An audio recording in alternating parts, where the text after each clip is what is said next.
Have you ever wondered why people can be so hateful? And I'm sure probably it's not just me, but have you noticed the growing hatred amongst people, especially within the online community in recent times? While the world has been adopting to technological advancements, with social media being part of our culture and our day-to-day life, with almost everyone, including businesses to regular people, we all use social media. However, there seems to be a significant shift in behavior, with more people are growing more hateful and resentful towards others in the online space. And in today's video, we are going to break it down into three main aspects to explore what is really fueling this behavior, and that would be digital environments, energy, and emotional intelligence. Based on my observation, and I'm sure that many of you here would be able to relate or maybe even agree with me, but we have noticed a drastic shift in the online space since the start of COVID in 2019. Now in 2020. Now in 2019 or before, social media was just a place of entertainment and sharing of information. It felt like a fun place to be at, to stay connected with friends, family, and the world. However, there has been a rapid change in the user behavior since COVID, and it seems like people have just grown to become more ignorant, more unkind. People just seem to be more entitled. They make harsh remarks and they troll people without any compassion. And it's almost like people are forgetting behind those remarks are real people with real emotions, with almost no regards to their emotional well-being. Now, regrettably, amidst the growing awareness around mental health concerns, we observe a trend where irresponsible actions are actually being adopted collectively, with more individuals coming forward and actively perpetuating hatred. And this behavior is ultimately facilitated by enablers, and this leads to the question, what is fueling this phenomenon? Now, there are several reasons that can contribute to the growth of hate in the online space. One of the reasons is the anonymity that the internet provides, where people are allowed to express their opinions freely without fearing of any consequences. Additionally, it's also the lack of face-to-face interaction that can lead to dehumanization of others, making it so much easier for people to engage in hateful behaviors. Furthermore, the echo chamber effect of the social media algorithm can reinforce extreme viewpoints and create a divisive online environment.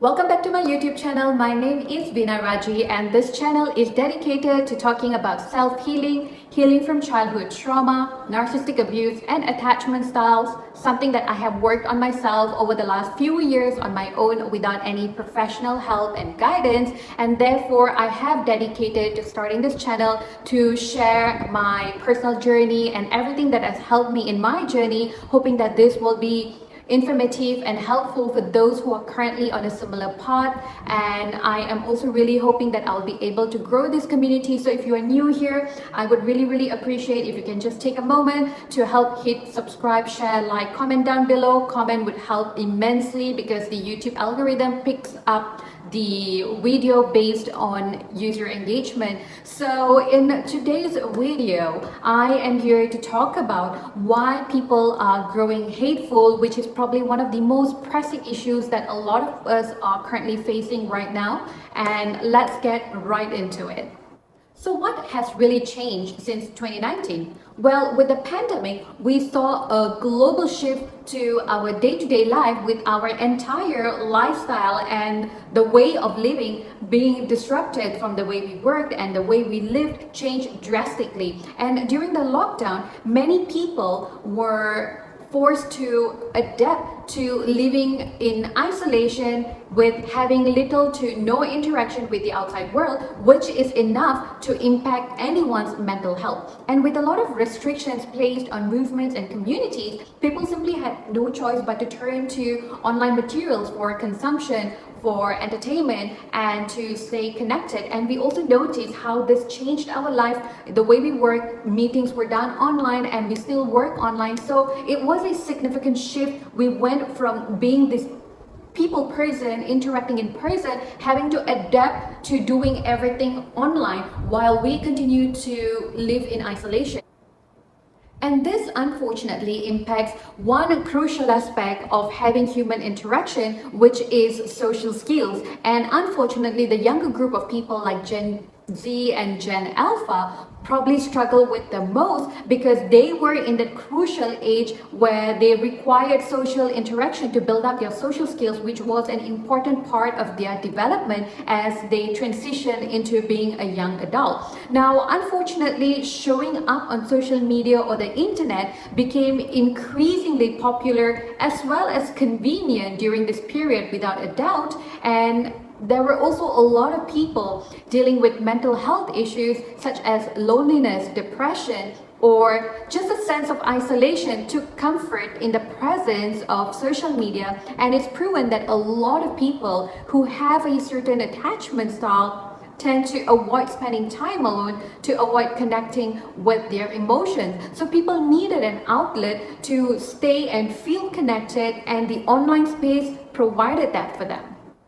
And to make matters worse, the pandemic has costed millions of people and businesses their jobs, and this has also caused a massive monetary loss globally, which has resulted in industries across the board making changes in their operation, which obviously has had a significant implications to many people. And this has only further fueled frustration, anger, and desperation to so many people who never saw this coming. And the world, as we see, since 2020 has been experiencing a dramatic and significant shift. And we notice that a lot of people are struggling with increased anxiety more than ever because we are constantly dealing with so much of uncertainties with everything that's happening around us, dealing with rising cost of living. There is a sense of loss of job security that impacts financial security, and there's this overall feeling of loss of control. So this really further fuels anger and frustration. So where do they channel all these emotions? Now, they can't take out their anger and frustration on people that they are close to, like friends, family members, or co-workers, because there are implications. They can end up burning bridges or end up losing connections. So there are consequences. However, this unexpressed emotions requires an outlet. So where do they go? They go to the online space and they express their emotions and their anger towards some random strangers online by saying something mean, making harmful or hateful remarks or hurtful remarks, and walk away without having to fear any consequences. Now, for example, me putting this video out, making this content can cause someone to say something mean, and they can just say that and move on and go on with their life like nothing has ever happened because there is no one to gatekeep their actions. We are seeing a rise in cyberbullying because the digital environment allows individuals to hide behind the screen and distance themselves from the impact of their actions. Now, the next person that sees someone making hateful comments getting away without any repercussions is very likely to do the same because people are very much influenced by their environment and what they see. And most of these behaviors are enabled in one way or another, and it's usually enabled by people closest to them, but social media can be such a strong influence, especially on the younger generation. And then we have the energy component, and I have shared this in my previous video where I talk about the importance of energy balance, so feel free to check that video out. Everything that we do is based on our energy, and that can impact the people and the community around us. Let's use mental health awareness as a talking point. A few years ago, people would shy away from talking about mental health because it was perceived as taboo in so many cultures and communities, and it probably still does. There is a strong negative association when it comes to going to therapy. However, we have noticed a rapid shift in this behavior with more people being open and accepting and being more receptive or coming to terms that a lot of people are indeed struggling with mental health issues. And again, this was only made possible because of the online community with a lot of experts, self-healers, and people who have walked down the healing path coming forward, opening up, talking about it, and normalizing these conversations that has created this synergy that has allowed a lot more people to start acknowledging and having more compassion towards mental health struggles, and people are now being more receptive to reaching out for help.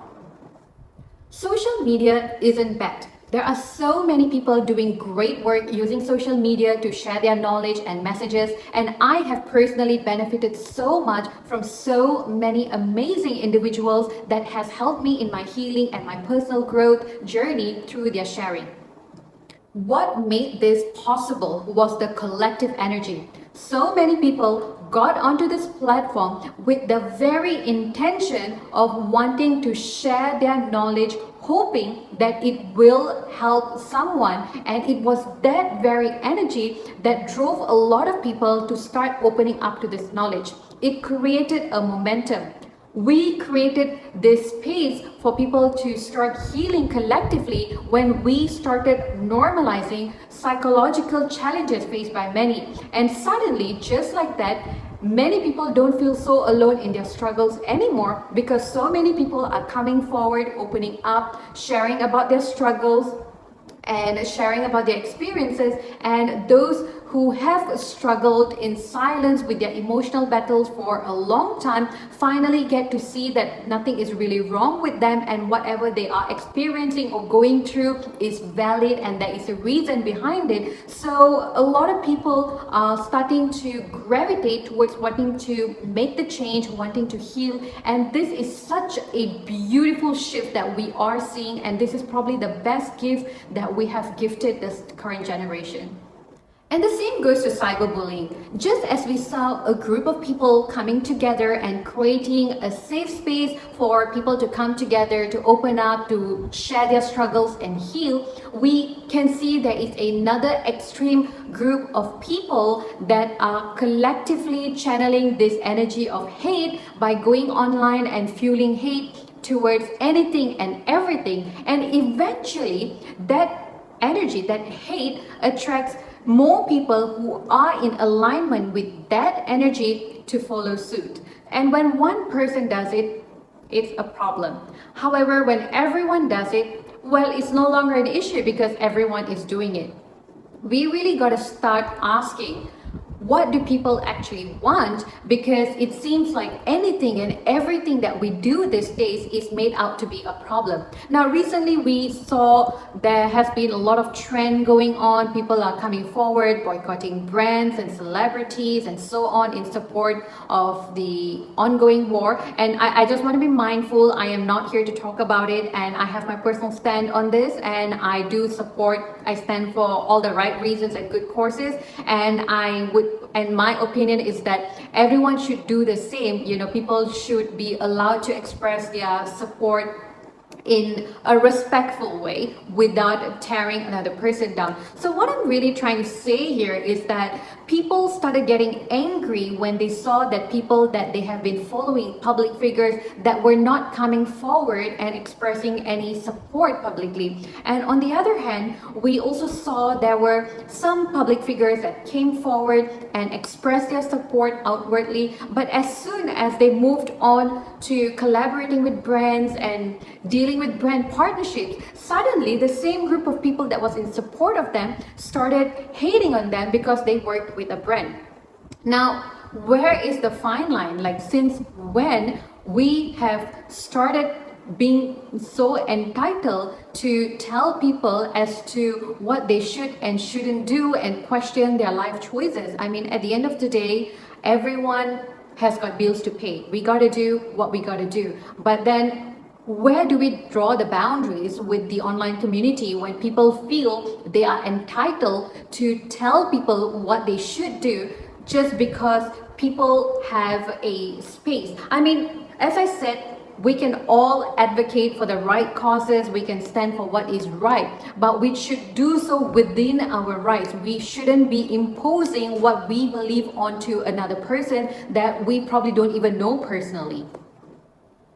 Okay, I'm just gonna put it out here because like this is still such a hot topic. Now, recently we all witnessed one of the most expensive weddings in history that took place in India very recently, which is the Ambani wedding. And interestingly, it did get intense social media coverage. It was all over my social feed, and I was sort of like also just enjoying getting into the mood, enjoying the celebration, because I'm really into arts and culture, and all the creative stuff was just something that sparks my curiosity and my interest. However, what really caught my attention was the hate that was constantly being projected. Now, I still remember reading some of the comment sections that was just full of anger and frustration, and people just went on projecting so much of hate in terms of like what they could be doing with that money and why they shouldn't have spent that money. I understand and acknowledge that we can all have an opinion, but there is simply no reason for us to come off hateful and showing so much of anger in a public platform. And what was worse is the fact that people started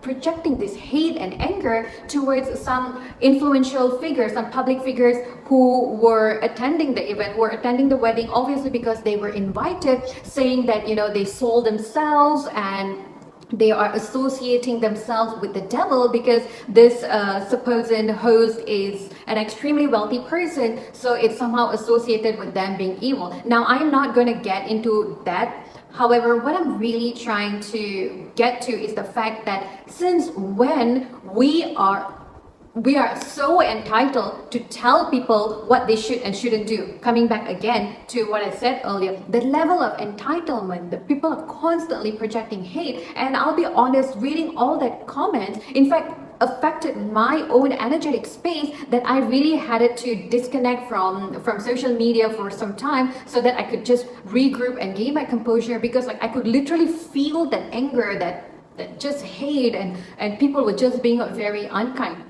Now, recently, there was also an incident where a young woman succumbed to suicide, and unfortunately, she ended up taking her own life because of constant bullying that she had received on TikTok.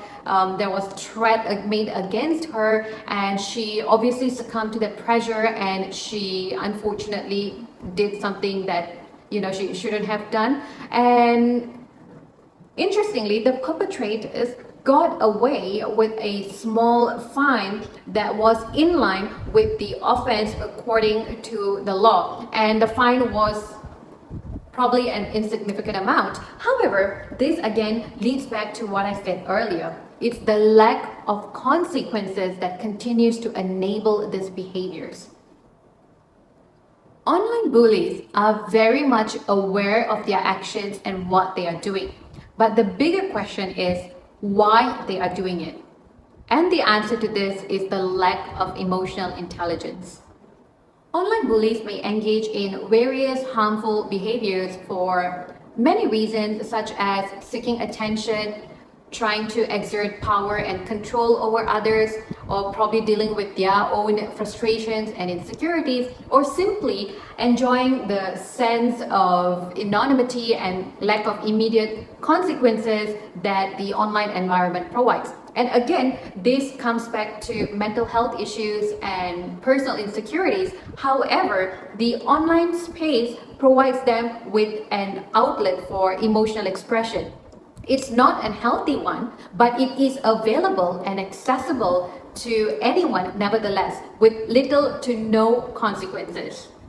These are also individuals who lack emotional intelligence to understand how they would feel instead to be on the receiving end of such hurtful and harmful remarks. However, they still wouldn't hesitate simply because there is a sense of satisfaction that they get that fuels their ego. And a lot of people who engages in these behaviors do so because it takes away the accountability on them when they are preoccupied with hating others. It is so much easier to be critical towards another person's success or achievements instead of turning inwards to look at how you can do something differently to change your present circumstances, because that would require deep introspection, coming to terms with your shortcomings, and basically battling your inner demon, which is really difficult to do for a lot of people.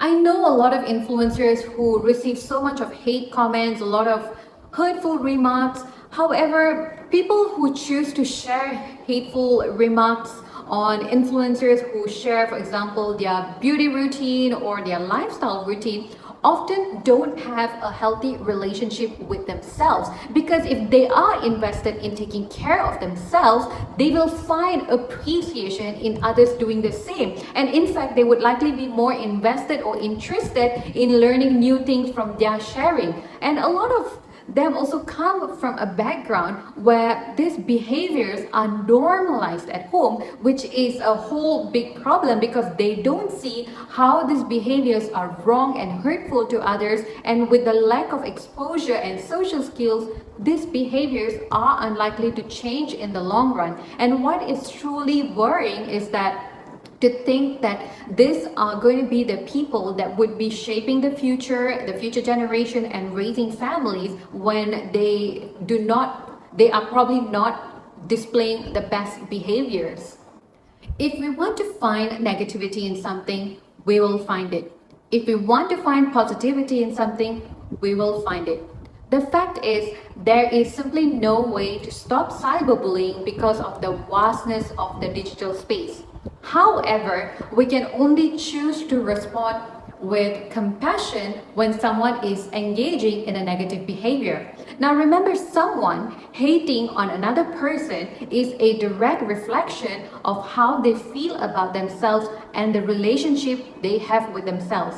Someone hating on the rich and successful is because they likely feel unfulfilled with where they are in their life, with their finances and their career. Someone hating on another person's relationship is very likely not happy with their present relationship.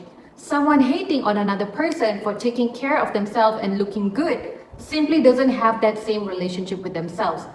Our perception is often a reflection of how we feel about ourselves. When we are healed, or when we choose the healing path, we will find peace within us. And when we have peace within us, there will be no need to see anything through a negative lens. Instead, we will choose to see everything through the lens of compassion and kindness.